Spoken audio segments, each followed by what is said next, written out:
આપણે પોતે વાવેલા બાવળના કાંટા આજે આપણને જ વાગી રહ્યા છે અને આ કાંટા દરેકના ઘર સુધી પહોંચે તે પહેલાં બાવળને આપણે કાપી નાખવા પડશે.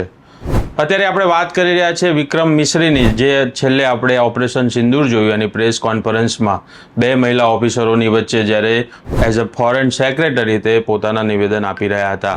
સીઝ ફાયરની જે પ્રેસ કોન્ફરન્સ હતી ત્યારબાદ તેમને સોશિયલ મીડિયા પર ટ્રોલ કરવામાં આવી રહ્યા છે. આ ટ્રોલની પદ્ધતિ ગઈકાલે શરૂ થઈ હોય એવી નથી. વર્ષોથી ટ્રોલરિયાઓ નવરી બેસેલી સાવ નફ્ફટ આખી ટોળકીઓ હવે એમણે વારો પાડ્યો છે વિક્રમ મિશ્રીનો. જેમ નરવાલના પત્નીને જેમ ટ્રોલ કરી રહ્યા હતા એ જ રીતે વિક્રમ મિશ્રીની દીકરીને પણ ટ્રોલ કરી રહ્યા છે. અને લઈને એટલી અભદ્ર ભાષામાં એ લોકો પોસ્ટ કરી રહ્યા છે જે અત્યારે સોમાન પર તમને અમે બતાવી પણ ન શકીએ. આ જ પદ્ધતિથી જ્યારે પણ સમય આવ્યો છે, વ્યક્તિ બદલાતા રહ્યા છે, ચહેરા બદલાતા રહ્યા છે, પરંતુ પદ્ધતિ એની એ જ રહી છે. અને આ જ રીતે આ નફરતી ટટ્ટુઓ વારા પરથી લોકોનો વારો પાડી રહ્યા છે.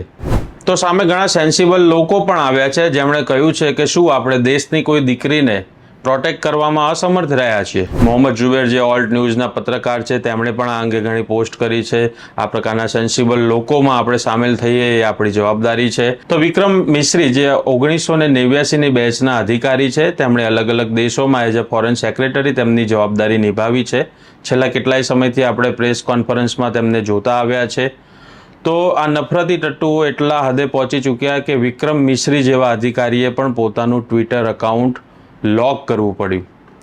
જો આ પ્રકારના ટ્રોલરિયાઓને આપણે નહીં રોક્યા તો અત્યારે વારો વિક્રમ મિશ્રી અને તેમના પરિવારનો છે. આવતીકાલે આપણો પણ આવી શકે છે. તો સમજવું પડશે, જાણવું પડશે અને ત્યારબાદ રિએક્ટ કરવું પડશે.